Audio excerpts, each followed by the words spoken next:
Good evening. Let me see if I can, oh man, I got her figured out. All right, so last time when I was here, we talked about the Exodus. And let's kind of go over a little bit of that. We ended our last lesson, we were at Mount Sinai. That's where we stopped at. And if we remember, that was the place where the people stopped there, and they made a camp there. And Moses goes up on Mount Sinai, and I don't know, I think I probably mentioned this. We're not sure where that was. This is one of the mountains that could be Mount Sinai. But there's a lot of mountains in that area, and they kind of all look like this. So this one's probably just as good as another one. I think I may have mentioned last time, if we knew exactly where Mount Sinai was, you know that somebody would make a tourist attraction out of it, or people would have pilgrimages to it. And that's why a lot of these places, we don't know where they're at, and that's actually not a bad thing. It's kind of a good thing we don't know that, but the people make a camp there, and Moses goes up to the top of the mountain, he gets the 10 Commandments, and he comes back down with Joshua. That's over here. So here's Moses, and here's Joshua. And he finds the people, and they've plumb lost their minds, right? They built this golden calf, and they're involved in all sorts of things they shouldn't be doing, and they're worshiping these things. And Moses is real happy about this, right? Wrong. He's really mad. He breaks the 10 Commandments. He takes the calf, he grinds it up, he sprinkles it in the water, and he makes the people drink of it. He's not happy at all. So he's able to go up to the mountain, and he gets another set of the 10 Commandments. And they come down there, and Moses teaches the people God's law. And they build this thing, they call it a tabernacle. It's kind of like a movable temple. God has some very specific instructions about how it's to be built, all the dimensions, what it's to be made out of, even the colors of it, the things that are used to worship God. God specifies all of those things. And the people set to work, and they build this thing while they're at Mount Sinai. And also he sets a bunch of other things in order on, how the thing is to be carried and all of these different things. He gives them a lot of instructions about, somehow I got to the end. As you may know, me and this computer, we're not good friends. Will this thing click it? Yeah. Oh, okay. Did you turn it off? No. Is it on the side? Ooh. Oh, there she goes. All right. So he has all these instructions, and he also tells the people, how they're to camp around it. Now, one of the things we might not think about, there's a few million people here. We look at this map and we're like, oh yeah, that's not a big, 40,000 people, 30,000 people, 35,000 people on this side of the tent. There's a huge number of people. This is the number of men. Okay. So there's a huge number of people that are camped around it. And then camped directly outside of the tabernacle are all of the different families of the Levites, and different families had different responsibilities. Some of them were priests, and some of them were involved in transporting the items in a certain way, and some of them were involved in caring for different things. So they all had kind of some different things that they were responsible for. If you read the book of Leviticus, that's kind of what it's about. It's setting all of these things in order. So at that point, that first promise that God made, remember, he made 3 promises to Abraham. One was that he would make them a great nation. That was the first promise, and now that has been fulfilled. And any group of people that numbers in the millions is a great nation. So that's where they're at. So they leave Mount Sinai after about a year or so, and they travel along, and we're just going to talk about some of the things that happen. Now, one thing I want to tell you is just because I have it on this map, that doesn't mean that's where it happened. Trying to to locate on a map where a group of people camped 4,000 years ago is very difficult. It's pretty much impossible. So some of these things we know where they're at, and a lot of the things we don't. In fact, most of those things we don't. A lot of these things are just educated guesses. So the people leave Mount Sinai and they travel along a very rocky, hard road, and the people started to complain. And God sends fire to the edges of the people as they're traveling, and many of those people are consumed by that fire. And you would think that that would stop them from complaining, right? It's like when you're kids and one of your siblings gets wore out, everybody else starts to behave, right? Because they understand what's going to come next, right? But that really doesn't happen because they start to complain again. This time they're complaining about their food. They're sick of this worthless bread that they have, and they want some meat. So God sends quail to them. It says that he sent quail that would be 2 cubits deep. That's how many, that's 3 feet. Can you imagine that many chickens covering the area where 1 million or 2 million people are? That's a lot of chicken, right? So the people went out, and it says they gathered no less than 10 homers. I didn't look up what a homer is, but let's just say it's got to be a large amount, right? That's the idea. They gathered a bunch of chicken, and they went back, and they just had a big old feast. And the Bible says, as well, the meat was still in their teeth, the anger of the Lord burned against the people, and he struck them with a severe plague. So a bunch of them died from this. Right, because they were lusting after something that God had not given them. They were covetous. Right, there's a lot of examples in the Bible that kind of play out here that tell us they show us the attitudes that we're not supposed to have. Right, so they weren't satisfied with what they had. So then another severe plague comes, and a lot of the people die, and they leave that area, and they finally get to this area called Kadesh Barnea. We're pretty certain it's about right where I have that circle at. And this is the point where they send out the 12 spies, right? So they're going into the promised land. God's going to give them the promised land, and they decide to send out 12 guys to spy the land out to kind of get a plan together. Now, one of the things we may not think about is this journey of these 12 spies. This is a 500-mile journey they went on. It's about 250 miles from here to here. And then they came back. I don't know if you've ever walked 500 miles before. I certainly haven't, not at least all in one string, but that's quite a journey on foot. That would probably take them several weeks to do this. And this land that they're going to, this is a mountainous area. You think about the Israelites, they just spent 400 years in Egypt. Egypt is not a mountainous area, it's a big plateau. Egypt is run by, the whole country is run by one government, right? It's kind of secluded from other countries because there's a desert between it and Canaan, so the ability to march an army into Egypt's pretty tough. They feel pretty protected there. So the layout of the cities in an area like that are going to be a lot different than all of these different tribes living in the mountains. It's kind of like West Virginia over here, right, Cookie? Right? Yeah. Some of them hollers, you just stay out of them, right? Unless you know somebody, you ain't supposed to be down there. Well, that's kind of the way this is.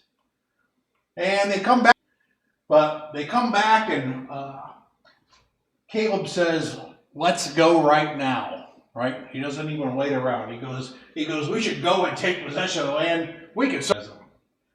And the other 10 guys, they say, oh, man, see what this guy's got? What is that thing? That's a grasshopper. He says, we're like grasshoppers. He goes, these people are huge. He goes, and you know what? This isn't like Egypt. They have walls around their cities. There's no way we can take these people on. There is no way. And these 10 guys convince everybody else that they can't do it. And then Moses and Aaron and Caleb and Joshua tried to convince the people. Said, no, with God we can do this. And the people set out to stone them. And they finally get everything kind of settled down, and Moses talks to the people and basically, lets them know that God has rejected them because of this attitude that they have. And the people, they have a change of heart, so they decide to attack one of the cities, and they're defeated. Because God said, you guys aren't going to, this generation of people, you're not going to go into the promised land because you rejected it. And it's kind of sad if you think about that. Think about all of the things they had been through over the last couple of years. All of the miracles that they had seen. All of the hardships they went through. And then to be told, sorry guys, we tried, but I guess you didn't want to do it. It had been a hard thing to hear. And then, of course, in the same time period, we have this problem with the sons of Korah. There was about 250 people, and they had rebelled against the authority of Moses. They were upset that Moses had this power over the people. So they wanted to take some of that power. Remember, and God shows them how much He approves of them by swallowing them up in a big hole in the ground. Right? So that happens at some period after this. Also, Moses and Aaron I have Moses' mistake up here, but actually it's Moses and Aaron's mistake. Right? The people are complaining about water again, and this is where God tells Moses to speak to the rock, and Moses and Aaron strike the rock for the water. They don't give glory to God. And this is one of like a million examples in the Bible where God He tries to teach us that He demands our obedience. That's what He wants us. That's what He wants above all things, right? So He demands. He says it's more blessed to obey than sacrifice. So God wants us to obey, and Moses and Aaron, even though they've done pretty well in this instance, they do not obey. So they get through all of that, and it's about 38 and a half years. They've been wandering in the wilderness. Where were they wandering at? Anybody know? Shake your head no, because nobody knows. Probably here's what they were doing. They were probably making a circle in here. One thing we do know is they weren't going this way. And one other thing we know is they weren't going over here. So they were in here somewhere kind of making a circle. Probably they'd be in an area and they got animals, and when the grass would give out, when the water that they had there would give out, they'd pick up and move to another place. And if you remember, God had there was a cloud that went over the tabernacle, so God would lead them where the next camping spot was. That went on for 38 and a half years. That's how they traveled. But eventually, it was time that generation had passed away, and now it's time to go on the conquest of the promised land.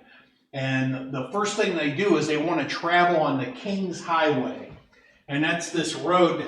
There's a valley here where the Dead Sea is and where the Jordan River is, and there's a high bank over here, and there's mountains over here. The King's Highway is up over here. More of a smooth path, an easy way to go. But they got to go through the land of Edom. Who did Edom descend from? Who are those people from? Esau, right? So if we look at a genealogy here, we can see that the Edomites descended from Esau, Jacob's brother. And God told the Israelites that, you can't have this land that I've given the Edomites. You have to find another way. And they go up to the Edomites and they say, hey, we'd like to pass through the land. Right? And when we come through, we're not going to do anything. We're going to behave. If we take anything, we'll pay for it. We'll stay right on the main road. But the king of Edom says, no way. So they got to go a different way around, right? So Numbers 20:17, he says, now let us pass through the land. We will not pass through field or vineyard or drink water from any well. We will go along the king's highway, not turning aside to the right or the left until we have passed through your territory. But Edom said to him, nope. Right? That's what he said. Ain't no way. So they got to come up with a different way. So they have to go around it. So they set out and they have to go up, and they go up through this area. And does anybody know what happens over there at Mount Hor?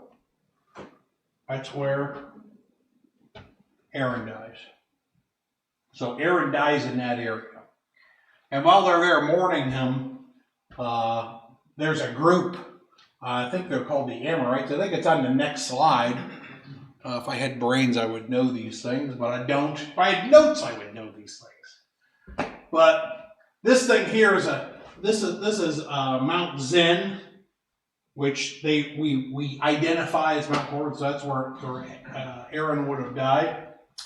And here's the slide we're talking about. There's these things over there called a tell, and it's basically like a mound where there was a settlement, and there's different ones over there. And when we have when they dig for archaeologists go on a dig, this is where they go. They go to these tells and they dig down and they find old garbage. So here's this one that's called Tel Arid, and that's where I believe the Amorites attacked the Israelites while they were mourning for Aaron, and of course the Israelites defeated him. So there's a thing we can actually see from an event that happened at that time. Soon after that, what's this thing called? Remember the name of that? Nehushtan. Right? That's the serpent. Right? So as always happens, after the death of Aaron, the people started to complain again. So God sends fiery serpents in among the people. And the people that got bit by that thing, they got really sick. And God told Moses, well, here's how you cure it. He goes, make a bronze serpent, set it on a pole, and whoever looks upon this thing will be cured. And that's what that is. That happened at this time. That thing survived, by the way, all the way up into the divided kingdom. And the people turned that into a thing that they worshipped. And one of the kings of Israel, I can't remember which one, might have been Asa, one of the kings of Israel destroyed this hundreds of years later. But this is a thing that survived for a long time. The Amorites. That's who they attacked. Okay, so now they're in this area and they need to get through here. But just as our analogy with, maybe the hollow down in West Virginia or Kentucky somewhere, there's these Amorite people, and they're kind of dug in. They've got settlements all over this area. And the first guy they have to deal with is this guy named King Og. And he's a giant. There's a few places where we read about giants in the Bible. So it talks about the size of his bed. Right? It was 13 feet long and 6 feet wide. That's a big dude. 13 feet long. That's probably, I bet you the peak of this building is probably, I'm looking at the door, I bet you that's 16 feet. So probably 13 feet is probably a foot or two above. That's a tall man. Could you imagine seeing you think about Goliath was 9 feet tall, right? This guy's 13 feet tall. That's a big man.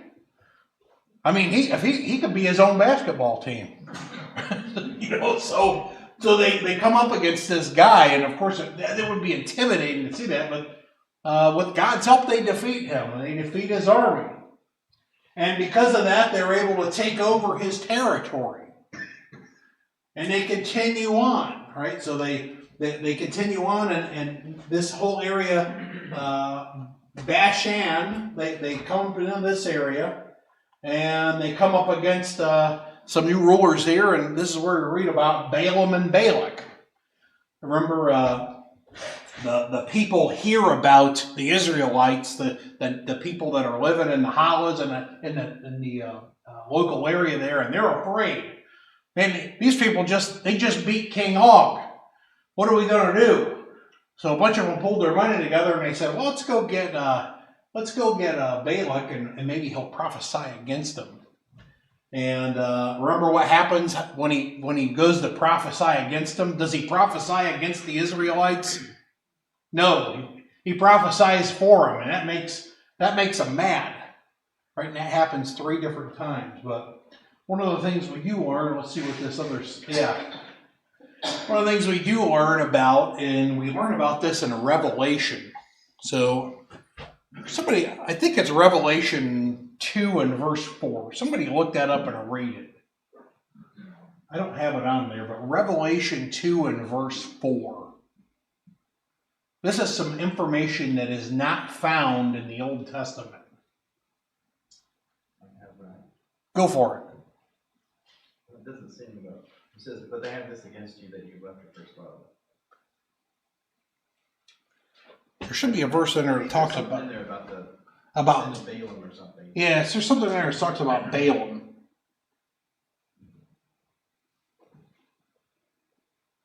I'm looking around. Oh, here it is, verse 14. Verse 14. There you go. But I have a few things against you that you have there some who hold the teaching of Balaam, who kept teaching Balak to put a stumbling block before the sons of Israel to eat things sacrificed to idols and to commit sexual immorality. Right. So even though that Balak doesn't prophesy against the Israelites, it seems like he gave Balaam some advice. He said, here's what you can do. He goes, send some of these Midianite women in there. We read about that actually in Numbers chapter 25. He goes, send some of them women down there, and maybe that they will entice the Israelites to sin against their God. And it does. Right? So the way they kind of get at them is kind of through the back door.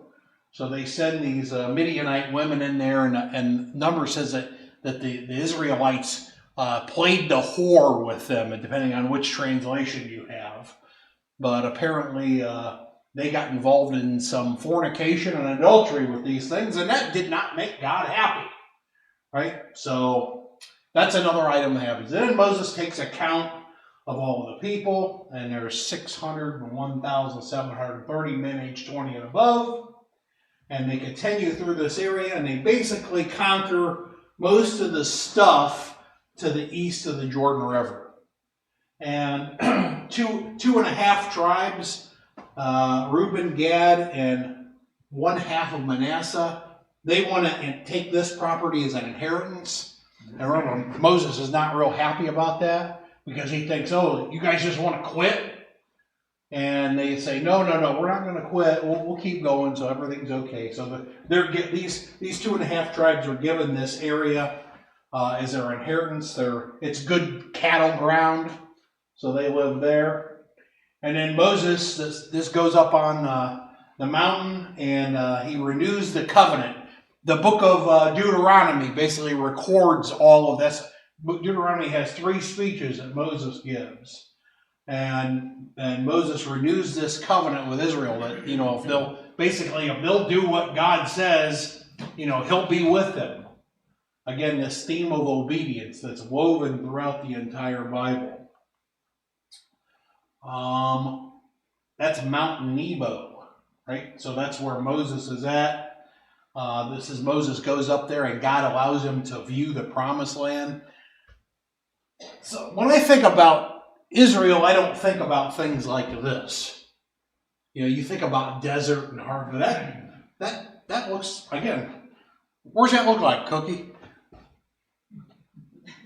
Kind of looks like down home a little bit, don't it? That could be in Colorado. So, it's obviously a beautiful area. So, and that kind of draws this to a close. The next thing that happens is Joshua takes command, and they cross the Jordan River on dry ground, just like they crossed the Red Sea. And they picked up some stones out of the river And what did they do with those stones? They stacked them up in a pile. And you know what they were supposed to do with those stones? They were supposed to use that thing as a visual aid to teach the next generations about what God had done. Do you think they did that? Probably not. Because what happens is after this generation dies, the people turn away from God. And I think there's a lesson in there today for us. If we do not teach our children, right, they are not going to be faithful. And I heard a guy illustrate this one time, and I thought it was a really good illustration of this. He said that this generation, like 40 years later, here's a young man. He was a warrior at this time, and he's with his son, and they're going to visit some of their relatives, and it's getting around dusk, and they come to this spot, and his son goes, what happened here, Dad? He goes, well, this is where we cross the river on dry ground. Now, come on, get over here before it gets too dark. And he says, well, what's that pile of stones? He goes, oh, we picked them up out of the river as a thing. Now come on, we got to get going. That's what happened, right? That's this kind of thing. If he would have stopped and made it real, he would have taught that generation, maybe they wouldn't have fallen away, but that's what happens. It happens today, right? Exact same thing. Keeps repeating. That's our lesson for this evening. Next time I'm here, we're going to talk about the conquest of Canaan, because there's a whole lot more to know about this story than what we've covered tonight. We just got up to Moses passing away on the mountain. By way of invitation, I guess one of the things we could talk about is, when we study these generations, and I've kind of talked about this a few times already, about this idea of obedience. And, we've got to have faith, but our faith has to be an obedient faith. And if it's not, we are not going to be pleasing to God. And one of the things we notice as we go through the Old Testament, those that had faith, right, and were obedient, right? You might think about Abel or Enoch or Noah. It says Noah found grace in the eyes of the Lord. You know why he found grace? He's the only person that was doing what God wanted him to do. Everybody else was just doing evil. Noah was the only one that was doing right. That's why he found it was what he was doing. And we see that all throughout the Bible. We got to be obedient. And if you want to be saved, you have to have faith like those people in the Old Testament did. But you got to be obedient too. You got to be obedient to the gospel. We've got to know that Jesus gave us some commands to carry out when he gave the Great Commission, right? One of those things was that we had to believe, right? So think about Mark 16:16. It says that he who believes will be saved, right? So belief is a thing that you have to do. It also says he who is baptized will be saved. So that's a thing you got to do. If somebody says to you, well, you don't have to be baptized to be saved, I would say, well, then you don't have to believe either. Because Mark 16:16 says, he who believes and is baptized will be saved. Well, if you can get rid of the last half, just get rid of the first half too. Doesn't make any sense to me. So that's one of the commands. We have to be baptized. And the other thing, I guess, since everybody in this room, as far as I know, is probably a Christian.